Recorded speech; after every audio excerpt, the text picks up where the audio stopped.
Hi good மார்னிங்மா. This is Maha. 10th standard maths அளவியலில் பயிற்சி 7.4 இரண்டாவது கணக்கு.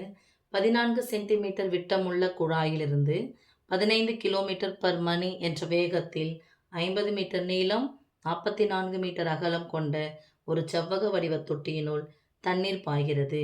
எவ்வளவு நேரத்தில் தண்ணீரின் மட்டம் 21 சென்டிமீட்டருக்கு உயரும்? ஓகே, ஃபஸ்ட்டு எந்த உருவம் கொடுத்துருக்காங்க நம்ம பார்க்கணும். எந்த வடிவம் கொடுத்துருக்காங்கன்னு பார்க்கணும். குழாய்னு சொல்லியிருக்காங்க. ஃபஸ்ட்டு குழாய் எந்த வடிவம் இருக்கும்? பைப் எந்த வடிவத்தில் இருக்கும்? உருளை வடிவத்தில் இருக்கும். ரைட்.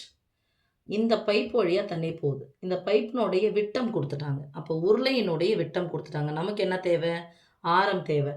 அப்போ என்னென்னா உருளையின் ஆரம் போட்டுக்கலாம். ஆர் ஈக்குவல் டு இங்கே கொடுத்துருக்கிறது என்னது? விட்டம். நமக்கு தேவை என்னது? ஆரம். அப்போ ஆரத்துக்கும் விட்டத்துக்கு என்ன சம்மந்தம்?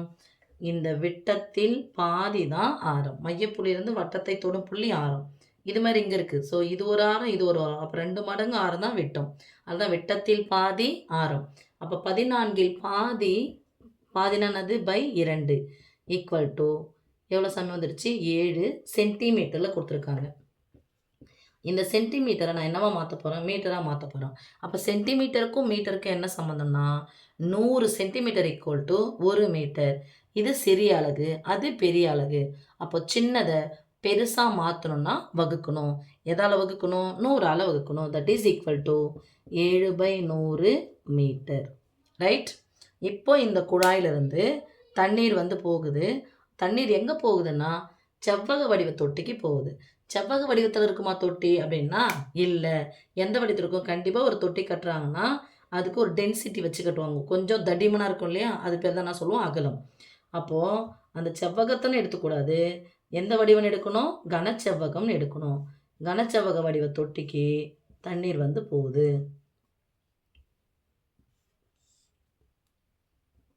இப்போ இதுலேருந்து இதில் கொட்டுது தண்ணி.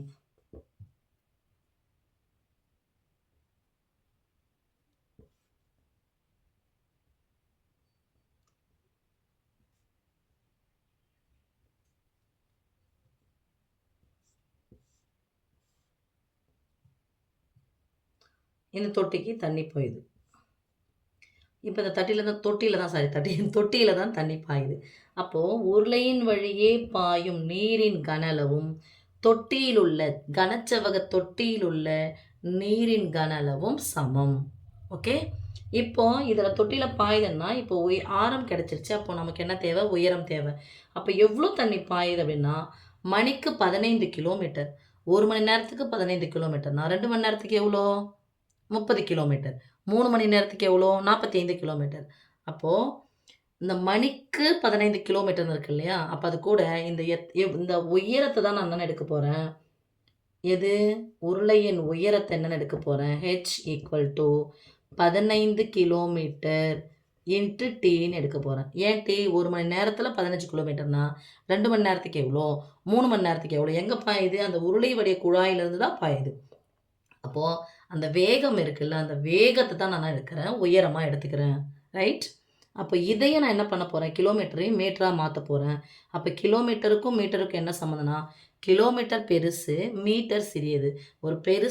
ஒரு பெரிய அலகை சின்ன அலகாக மாற்றணும்னா பெருக்கணும். அப்போ என்ன சம்மந்தம்? 1000 மீட்டர் ஈக்குவல் டு 1 கிலோமீட்டர். அப்போது 1 கிலோமீட்டருக்கு 1000னா 15 கிலோமீட்டருக்கு 15,000. 15,000 மீட்டர். இது என்ன போட போகிறோம்? இன்ட்டு டி போட்டுக்கலாமா? Into D metre.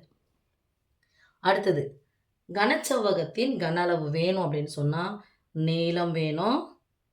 இது நீளம், இது உயரம், இது அகலம்.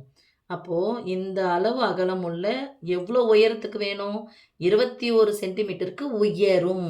அதான் உயரம். எது? கனச்செவ்வகத்தின் உயரம். அப்போது இதுவும் மீட்டர், இதுவும் மீட்டர். இங்கே உயரம் மட்டும் சென்டிமீட்டரில் இருக்குது. அதை என்ன பண்ண போகிறோம்? நம்ம மீட்டராக மாற்ற போகிறோம். ஓகே. அப்போது 3 பரிமாணங்கள் இருந்து பெருக்கினா தான் அது கன அளவு. 2 பரிமாணங்களை பெருக்கினா அது பரப்பளவு.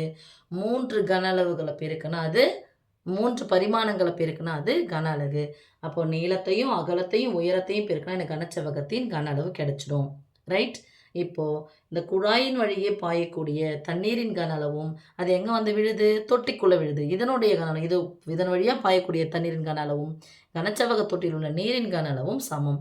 அப்போ நம்ம எழுத போகிறது என்னன்னா, உருளையின் கன அளவு ஈக்குவல் டு கனச்செவ்வகத்தின் கன அளவு. உருளையின் கன அளவு formula pi into r square into h equal to கனச்செவ்வகத்தின் கன அளவுக்கான ஃபார்முலா நீளம் இன்ட்டு அகலம் இன்ட்டு உயரம். அப்போ நீளம் எவ்வளோன்னு கொடுத்துட்டாங்க? 50 மீட்டர். இன்ட்டு அகலம் எவ்வளோன்னு கொடுத்துட்டாங்க? 44 மீட்டர். இன்ட்டு உயரம் எவ்வளோன்னு கொடுத்துட்டாங்க? 21 சென்டிமீட்டர். சென்டிமீட்டர் சின்னது, மீட்டர் தான் பெருசு. மீட்டராக மாற்றணும் என்ன பண்ணணும்? வகுக்கணும். எதால் வகுக்கணும்? 100ஆல் வகுக்கணும். மீட்டரை போடணும், எல்லாமே மீட்டராக மாறிச்சு. ஸோ இங்கே metre into metre into metre, metre cube. இங்கே பாருங்கள், பையினுடைய மதிப்பு 22/7. உருளையினுடைய ஆரம் 7/100. எத்தனை முறை போடணும்? அடுக்குனாவே அத்தனை டைம்ஸ்னு அர்த்தம். இன்ட்டு 7/100. இதுவும் மீட்டர், இது மீட்டர், இது மீட்டர். மீட்டர் பிறகுனா மீட்டர் ஸ்கொயர். இன்ட்டு உயரம் எவ்வளோ? 15,000 இன்ட்டு டி. நடுவில் பெருக்கல் போடலாம், டி இருக்குன்னு அர்த்தம். அப்போ metre into metre into metre, இது மீட்டர், இதுவும் மீட்டர், மீட்டர் ஸ்கொயர், இது ஒரு மீட்டர் கியூப்னு வந்துச்சா? இங்கே ஒரு மீட்டர் கியூபா? அப்போ எடுத்துலாமா? பொதுவாக இருக்கிறத கேன்சல் பண்ணிடுச்சு, முடிஞ்சிச்சு. இப்போ எனக்கு என்ன கேட்குறாங்கன்னா, எவ்வளவு நேரத்தில் தண்ணீர் பாயும்? அந்த டி தான் நமக்கு எவ்வளவு டைம் கண்டுபிடிக்க போகிறோம். இப்போ ஃபஸ்ட்டு நடுவில் பெருக்கல், இங்கே இருக்கிறதே பார்த்தலாம். நடுவில் பெருக்கல் இருந்துச்சுன்னா குறுக்க கேன்சல். 1 7 முடிஞ்சிருச்சு.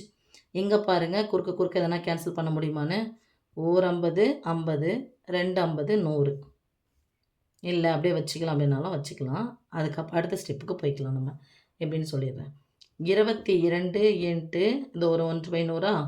ஸோ 7 இன்ட்டு இங்கே பாருங்கள், இந்த 2 0க்கு 2 0 கேன்சல். 100 எத்தனை 100? 150 100. 2 0க்கு 2 0 கேன்சல். இது ஒரு 0வும் இந்த ஒரு 0வும் கேன்சல். ஸோ இங்கேயும் கேன்சல் பண்ணிக்கலாம். 50 50, 250 100. அப்போ மேலே 7 இன்ட்டு 15 பை இங்கே என்ன இருக்குமா? 10 ஈக்குவல் டு இங்கே என்ன இருக்குன்னு பார்க்கலாம். 44 இன்ட்டு 21/2. ஓகே, இப்போது இங்கே இருக்கிற பெருக்கல் அந்தாண்ட பக்கம் போனால் வகுத்தலாம் மாறும். சாரி, இதை ஒரு டி விட்டுட்டேன்ப்பா, டி. இங்கே இருக்கிற பெருக்கல் அந்தாண்ட பக்கம் போனால் வகுத்தலாம் மாறிடும். வகுத்தில் இருக்கிற 10 அந்தாண்ட பக்கம் போனால் பெருக்கலாம் மாறிடும். அப்போ என்ன பண்ண போகிறோம்? இங்கே நேராக கேன்சல் பண்ணிக்கலாம். 22 22, 2 22 44. இங்கே 7 7, 3 21. அதுக்கப்புறம் இங்கேயும் கேன்சல் பண்ணலாம். 1 3 3, 5 15. இங்கே மேலே இங்கேயும் கேன்சல் பண்ணலாம், அங்கே கூட கேன்சல் பண்ணியிருக்கலாம். 1 5 2 5 10. இந்த வகுத்தல் 2 இந்த பக்கம் வந்துச்சுன்னா பெருக்கல் 2 மாறும். அப்போ 1 2 1 2 கேன்சல் ஆகிடுச்சு. எல்லாமே ஒன்றா வந்துருச்சா? இங்கே மட்டும் 2 இருக்குது. எந்த ஒரு நம்பர் கூடிய 1 பெருக்குனா அதே தான் கிடைக்கும். எந்த ஒரு எண்ணை 1ஆல் வகுத்தா அதே தான் கிடைக்கும். So D equal to number எது மட்டும் இருக்குது? 2. அப்போது எவ்வளவு நேரத்தில் பாயும்? 2 மணி நேரத்தில் பாயும். உயரும். எவ்வளவு நேரத்தில் தண்ணீரின் மட்டம் 21 சென்டிமீட்டருக்கு உயரும்? 2 மணி நேரத்தில் உயரும். ஓகே, தேங்க்யூம்மா.